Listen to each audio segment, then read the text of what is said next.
Well, folks, since we're talking about beavers, let me just run this by you here. That is a TS-85. That is a 10-foot fiberglass drowning rod.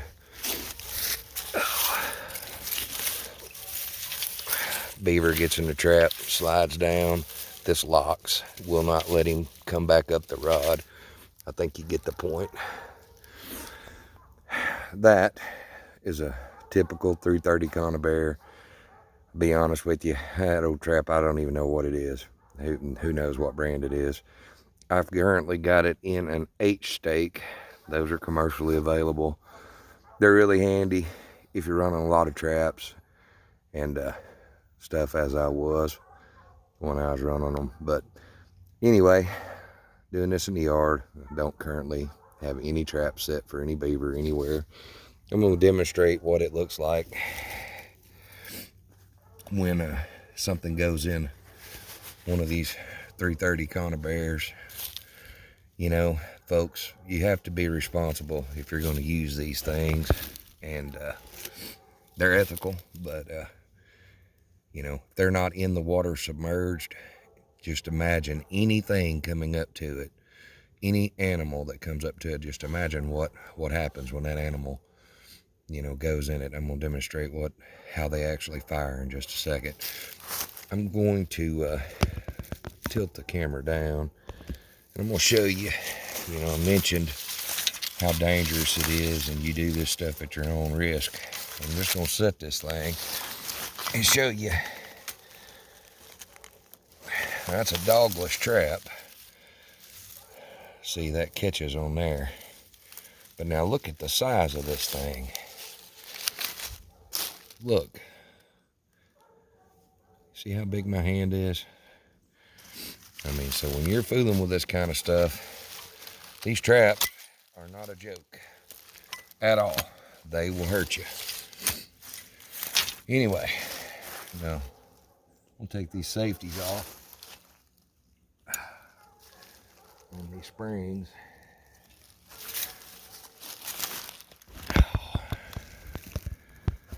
Now then, I'll show you in just a second. There's a little wire trigger right in the center of this trap. When that beaver comes along, and you just imagine what happens when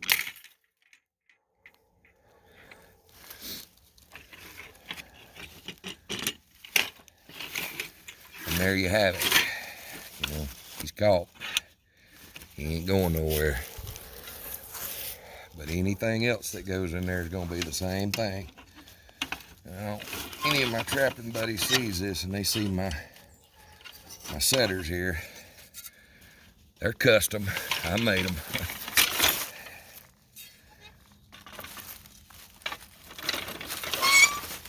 Tool of trade. You gotta have them.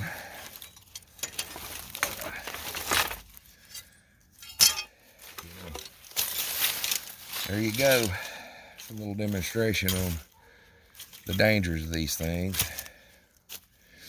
I'm sure some of you might appreciate it that have never fooled with them, or really don't even know what I'm talking about. But that's your body gripper, and that's your beaver foothold trap. That is the best tool that I have found to take care of them. It's a dirty job. It's a hard job. I think it's important to tell you all that I respect beavers. I really do. You know, they're a unique critter, and if they didn't cause damage to crops and timber and stuff, I'd never bother one of them. I don't really enjoy it. It's hard, hot. During the cold part of the year, it's brutal. Summertime, it's brutal. But you know, the beavers need to be controlled to help the farmers and everyone else. I mean, it's a tough thing. But on these footholds, I like to use them at a dam site. Just imagine we're at a beaver dam and there's water out here. I don't know, 4 foot deep, 5 foot deep, 20 foot deep. It just depends on where you're at. You just take this rod and you stick that end down in the mud and you bury it. And then right here is a ring.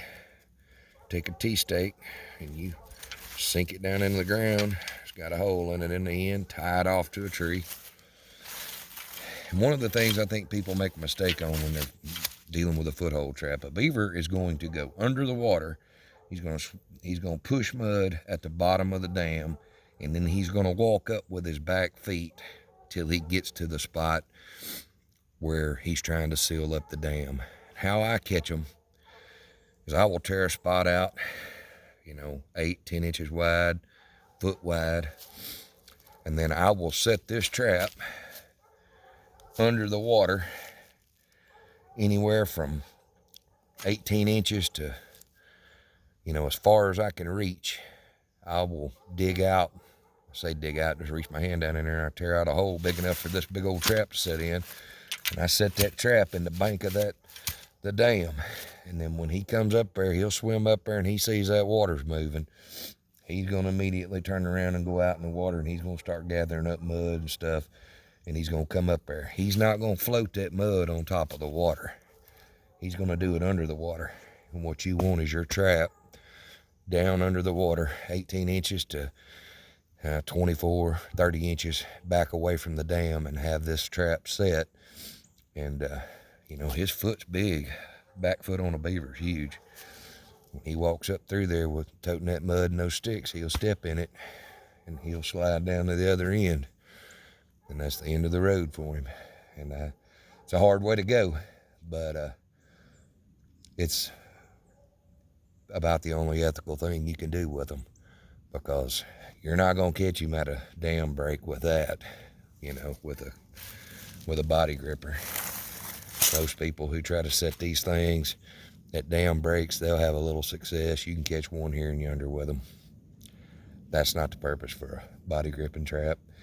I find the beavers run under the water. They're typically, 12 inches wide.